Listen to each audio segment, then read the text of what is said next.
Her tarafta sarı sağından kımız, kuvvet vergin, gücür vergin halkımız. Beybitçilik yolunda karı algan koluna Kazakistan sarbazlarımız. Benim artkan bizge kala avullar, benim artkan ülken kişi bağırlar. Benim artkan bizlerge öz bakıtın üstегin ayday kuvvetim arılar.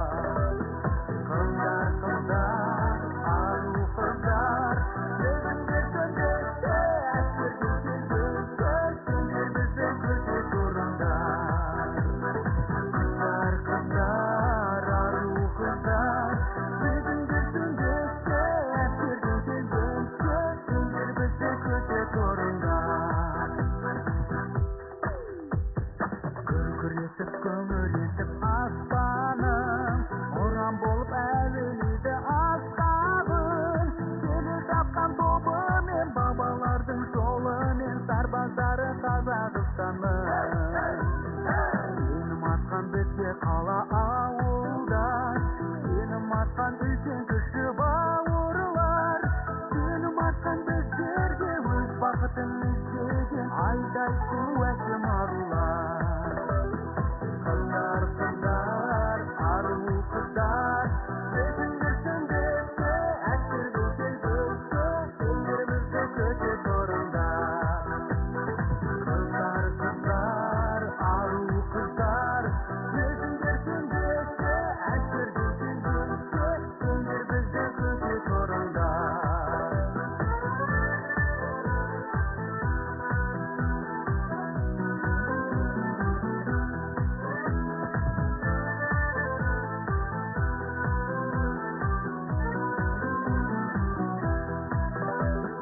Kızlar kızlar, arı kızlar, gözümde sendekte esirgin sözde, ellerimizde kötü durumda.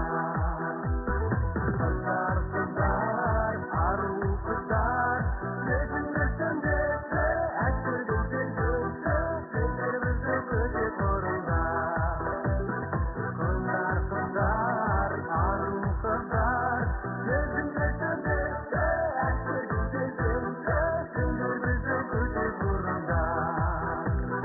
Kızlar kızlar, arı kızlar, gözümde sendekte esirgin sözde, ellerimizde kötü durumda. Gözümde sendekte esirgin sözde, ellerimizde kötü durumda. Men özüm askerde bolmasak da endi biz ana инстта жүргенде неде болдук қой енді біз офицерлік шеніміз бар.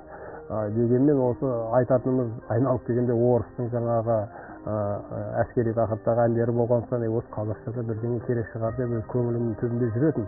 Бірақ соны қай кезде іске асады екен деп жүрсем, сабақ киіне сәтімен деп бір күні ақын анау Бақытжан Ауданбаев өзі біраз әндерді бірге жаздық қой, жаңағы жетістігі мол. Сол келіп жігіт енді осы біз осындай бір тақырыпта ән көрсек қалай болады, сен бір көш ойланып деп еді. Соның айтқаны болды ма, өзі бір ұтымды дүниелер жылдам шыға салатын сияқты. Осы барып отырып, күй сандықтап отырып, бір сыңғырлатып жүрсем, ветеран қолыма ұстап, әуен келді да Бақытжанды шақырдым, ол жылдам келе қалып, естіпті, ойпырман ма керемет болған екен, мен сөз жазып келем деді да, сөзін жазып келіп еді. Оның артынша жаңағы әйісі де келіп оны анау мұнарлан тобының жігіттері іліп алып кетіп, сол лезде сол бір февраль мен сол апрельдің арасында болған дүние бұл. Сол кезде шықты да, біздің, мен ұмытпасам, майдың 5-інде ме, 4-інде ме біздің тұңғыш хабарымыз шықты, тұңғыш хабар шығып, сол жерде соның бет-пердесі осы әннен ашылып еді. Сол жерде керемет небір әндер орындалды, бірақ сол әндердің ішінен бағы жанып бұл ән сол проекттің жобаның ішіндегі үздік ән болып марапатталған менің есімде. Бұлдан ұсынысты шықты ма шықпады ма білмеймін. Ең алдымен Шымкент туралы әніңізді тыңдайық.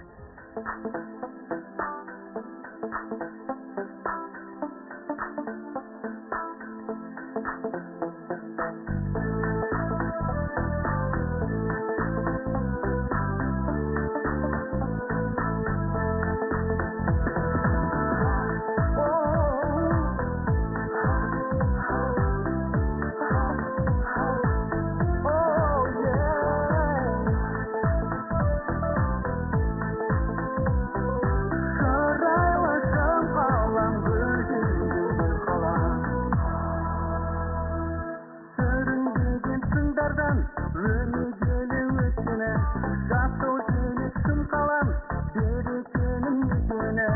Бақыт бердің шым қалам, шаттық бердің шым қалам, достық бердің мызғымас, дауылдарда шыңдалған. Шымкент, арайлы арман, жайнаш Шымкент, шырайлы қалам. Арайлысың ақ таңдай, шапағатқа малынған, арудайсың ақ маңдай, жасыл сәні жамылған. Бақыт бердің шым қалам, шаттық бердің шым қалам, достық бердің мызғымас, дауылдарда шыңдалған. Шымкент, арайлы арман, жайнаш Шымкент, шырайлы қалам.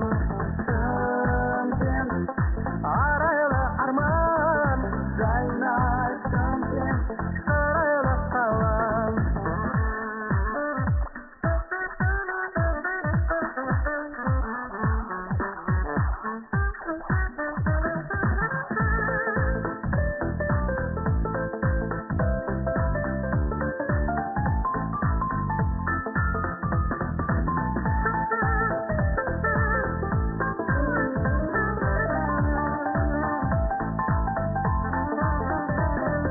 Оңтүстіктің жүрегі, өнер білім ордасы, ойнауында үнемі жаттығаны толғасын. Бақыт бердің шым қалам, шаттық бердің шым қалам, достық бердің мызғымас, дауылдарда шыңдалған.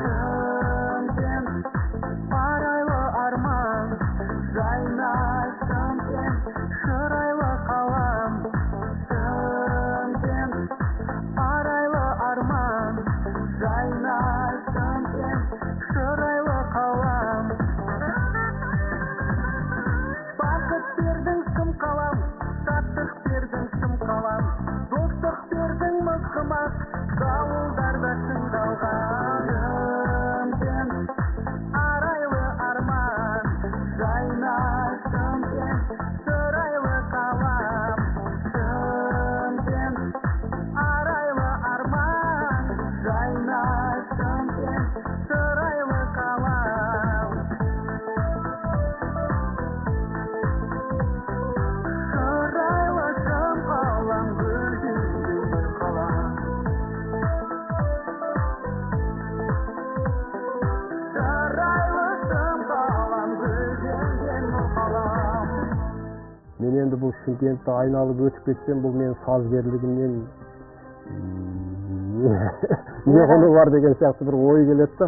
Сондықтан бұл жерге де мен енді бір өзімнің осы қалаға деген сүйіспеншілігімді, өзімнің бір ризашылық, бір соған деген бір көзқарасымды ән арқылы жеткізсем деген ойымда ол түбегейлі болды. Сол не керек, ол соның қарсаңында бір байқау болатын болып қалды да, сол тағы маған анау түрткі болды. Иә, түрткі болып қамшылады да, сол Бақытжан Ауданбаевпен екеуміз отырып бір әнді енді өзімнің бір жаңа көзқарасымда, өзімнің ішкі дүнием арқылы осы қалаға деген сүйіспеншілігімді жазып, оны тағы да жаңа Мұнарлан тобы орындап шыққан болатын. Бірақ бұл ән енді алғашқы байқауда сәтсіздікке ұшырады. Сәтсіздік дейтін сол кездегі жаңағы не дейді, анау адамгершілігі мен пендешілігі басындау қазылар алқаларының назарына ілінбей атаусыз қалып қалды. Бірақ дегенмен сол жерде тұсауы кесілгеннен кейін жаңағы томағасын сыпырған қыран құстай қалықтап мынау тыңдаушыларының қуанышына айналып, осы күндері сол сәттен бастап ол өзі көптеген үлкен жиындарда керек болса мынау елордаға дейін барып, осы біздің облыстың атын шығарып, мадақтап, соның имиджін көтеріп жатқан жағдайы бар.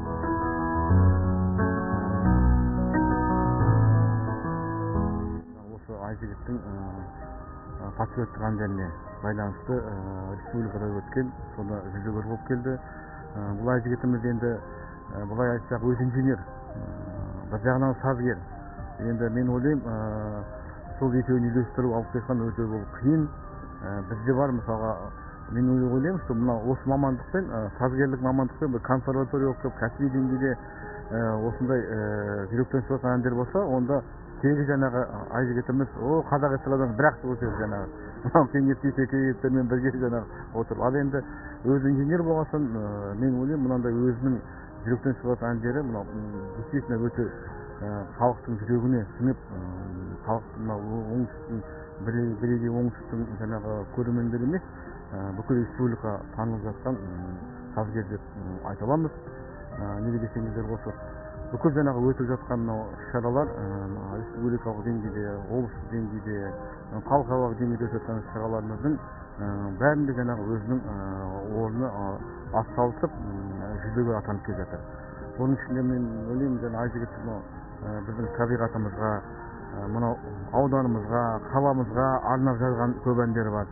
Соның ішінде мына Шымкент қаласына, әлде де есімде, мынау біздің қазір Мұнарлан тобына осы Айжігіттің Шымкентім әні өте себеп болды деп ойлаймын. Бір жағынан осы бірінші орынды алып, Шымкент шаһарында Шәмші Қалдаяқовтың жанындағы озера біздің баяғы ашылған кезде сол ән орындалған. Өте керемет. Сол Мұнарлан тобы орындап, осы ән ары қарай шалқырап кетті де. Сол өзім ойлаймын, мынау Айжігіттің осындай әндерімен біз әлде де Айжігіттің қандай бір өнерін алсақ, әлде де біз сағынышта жүреміз, қандай бір ән шығар екен деп те.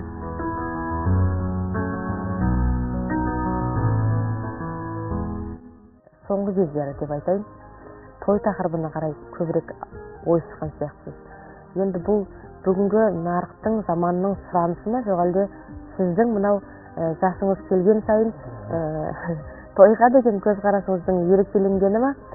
Мұны бірінші сіздің құрдастарым 50-де деп бір ән жаздыңыз, одан кейін 70-сін ала 100 жасқа деп тағы да бір ән жаздыңыз. Солардың үзіндісін тамашалайық.